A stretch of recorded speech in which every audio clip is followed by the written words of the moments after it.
If you've been feeling stuck in your career and you don't know what's going on, you feel like you're showing up, you're doing everything that you need to do, but it just doesn't feel right, man, I get you, and this video is for you. So, first of all, let's be clear. You're not lazy, you're not unqualified.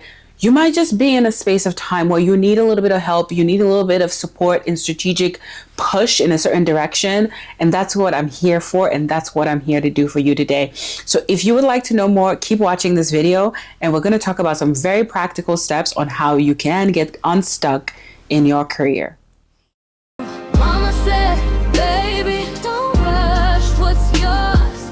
Discipline will take you where the talent can't go. I'm not lucky. Hi, my name is Palmyra. If this is your first time joining my channel, hi, welcome. And if you're returning, welcome back to the channel. You guys are the MVPs, you are the OGs. Thank you so much for coming back, and let's get right into the meat of this video. Everyone, almost everyone, hits a plateau in their career. And for us high performers and high achievers, that happens more times than we would like to admit, because we're used to growing, we're used to running the show, we're used to doing the next thing and just learning. And so we can quickly get to a new high and find ourselves really questioning whether or not we are failing or whether or not we're in the right place.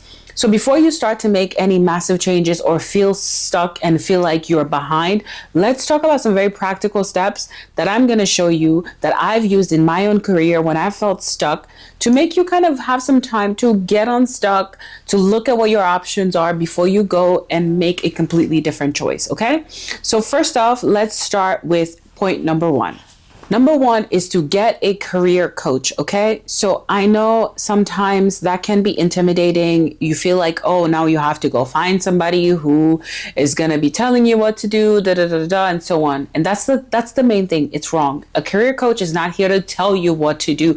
They're your partner, your strategic partner in your professional life, and they're there to support you. They're there to ask you the hard questions, to sort of steer you in a certain direction towards where you want to go. These are usually very time limited relationships, because you're kind of, you're just using them as a strategic thought partner for this particular place that you are in your life. It is much different from a mentor, which we can talk about a little bit more in this video. Point number two is to get into your organization's professional development dollars. Most likely, if you're working in any kind of professional setting, there is professional development dollars that are set aside for you. Whether you're in early career all the way to senior career levels, there's usually very significant amount of professional development that is available to you, either within your organization or ones that you can take outside your organization that they will pay for. Do not be shy to write that into your performance plan for the year. Do not be shy to bring that up in your one-on-ones with your managers and your supervisors. It is so necessary. There are people who go to graduate school off of professional development dollars. I'm one of them. My last organization paid for part of my graduate school degree. I went to conferences abroad. I went to trainings to build myself up, to learn to network, to be in program management. And I went to Excel courses and Access courses, like simple things like that in person, where you have an expert that is teaching you about things. I went to learn about regs and all kinds of stuff. So please do not be shy. If you're feeling stuck, chances are you need to use those professional development dollars. You need to get out there. You need to network. You need to learn something new. You need to really maybe just grow in the current place that you're in. So please go and ask about it, like ASAP. In fact, if you're watching this video and it's during business hours, text your supervisor and tell them Palmyra said you should ask about professional development dollars. Okay. Point number three is, this may not apply to everybody, but I think this more, I usually say, go seek professional fellowships, but it's not just fellowships. It could be something different. It might be called something different. Usually they are time limited, like 4 to 6 months, some kind of, like academic plus professional combination, where you're learning skills, competencies that are both technically relevant, but also soft skills for life, for leadership and things like that. So I would say seek those out, look into them. There's so many, whether they're here in the United States, across the African continent, even in Europe. Basically, there is some organization somewhere likely doing a fellowship about something that you may be interested in learning about, or somewhere you want to go in your career. Go after them. They're usually fully funded. Some may even have some sort of a stipend of some sort. that you can take advantage of. So please do not shy away. Go do them. Or you can look into internships. If you're a student, for instance, look into internships. They kind of have some of the same values and the same goals and things like that. So that is another point I would recommend if you haven't tried it yet. Point number 4, and this is kind of alluding to point number 1, you can get a mentor. Because maybe you've tried all of this and you're like, oh, Palmyra, I'm still not sure. I don't know. Get a mentor. Get somebody who can walk you through, advise you on things that they've done for their career and all these other things that you may not have necessarily thought about. And they can help connect you to other people, help you network, help you get exposure in a way that you may not have access to by yourself.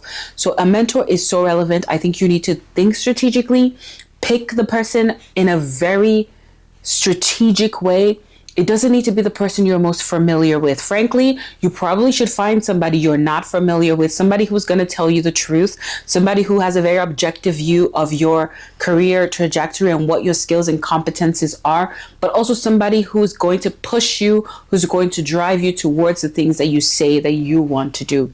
So a mentor is absolutely someone who I would recommend anybody check out, and make sure you respect that relationship a lot. Sometimes it can feel very one directional. So I think it's important that you also bring value added to that relationship. Point number 5, which kind of alludes to point number 3 a little bit, but you could learn something new in your field. It could be a new subject area in the field that you may not have explored before. Right now, we're in an age of artificial intelligence and all that thing. So it affects almost every career field. There's new things that we all need to learn around it, whether it's ethics, whether it's governance, whatever that might look like. Take a course, get on Coursera, get on YouTube, get on Masterclass, get on Skillshare, whatever. Go to your public library, LinkedIn Learning, so much. Just get online, get in person, get in the room and learn something new.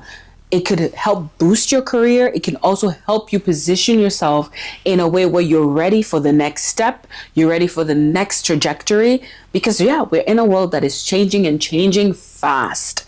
And we have to be able to put ourselves in strategic positions where we're not left behind, but we're basically running at the pace that everybody is at, and even sometimes a few paces ahead. So don't be shy to learn something new. Do not be afraid to become a beginner again. Please begin again and again and again and again. It's okay. You'll get back to your expert level. I know for us high performers, high achievers, it can be very daunting when we're the newbie in the room. But being the newbie in the room is a great place to be, because you can just be a sponge and you can just suck everything up and learn and grow and become in this new career field or in this new way you want to, depending on what your goals are. Point number 6 is to consider shadowing someone. This one can be a bit tricky because shadowing somebody takes quite a lot from that person, but also from you. But I think if you're in the right environment, you're in the right space, and you have the time, and that person also does, you can shadow somebody, go to meetings with them, be able to, be part of like their speaker talks, their business conversations, and whatever that might look like, to the extent that they may be comfortable with. But sometimes, even if you're working in a corporate setting, that's probably an easy way to do it, because you could shadow somebody who's on another team. You could shadow somebody who is probably a couple of steps ahead of you or something in your career ladder, and just be in those rooms, learn the soft skills, learn how to negotiate, learn how to lead people, learn how to be a competitor in the field, and learn how to, have empathy and also deal with hard decisions and hard questions and things like that. Because a lot of times we don't see those parts of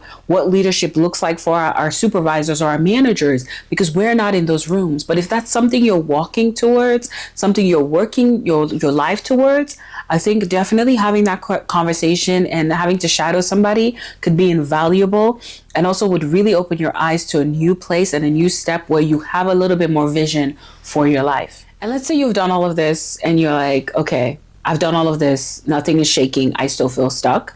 Then I would say this is where you may, and this is may, it has to be a very personal decision from you, may want to consider a career shift or a career pivot, okay? And it could be, let's say public health, for instance. Public health is vast. Maybe you are doing public health program management, and maybe you might want to now look into policy or epidemiology or whatever it might be. But you might want to consider something else, or it could be something entirely different. You're like, you know what, Palmyra, I'm done. I want to be an entrepreneur and all that stuff. You have to make sure you do the research, you do the things that you need to do to position yourself in the right place for this new career pivot. But sometimes that might be it.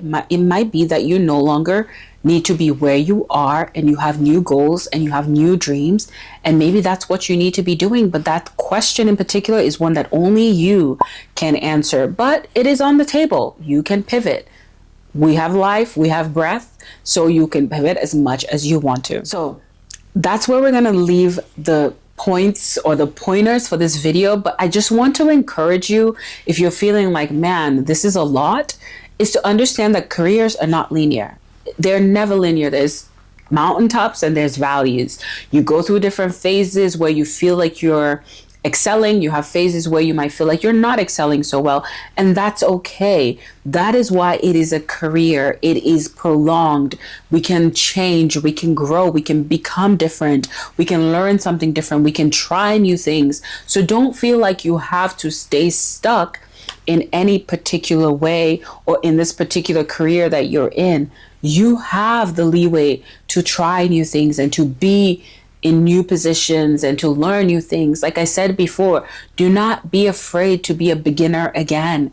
That, I think, is one of the things that holds us back so much, is we're afraid to stop being the expert in the room and to just be able to learn. But when you're the expert, everybody's looking at you for answers. Sometimes it's okay to now become the person who has to go to somebody else for answers, because that's how we grow and that's how we learn. So yeah, this is the end of the video. If you are feeling stuck, I hope you choose 1, 2, 3, however many things on this list that you want to try. But hopefully you pick one to start off. Try that, see how it goes. Let me know, leave me a comment. I would love to hear how you guys are doing and how you guys are trying this and if it's really working for you. And if you enjoy videos like this and you like things like this, please remember to subscribe to my channel and leave me a comment, like this video, share it with somebody who might need it. And until next time, I will see you guys. Thank you so much for watching, and I will see you in the next video. Take care and have a blessed one. Bye.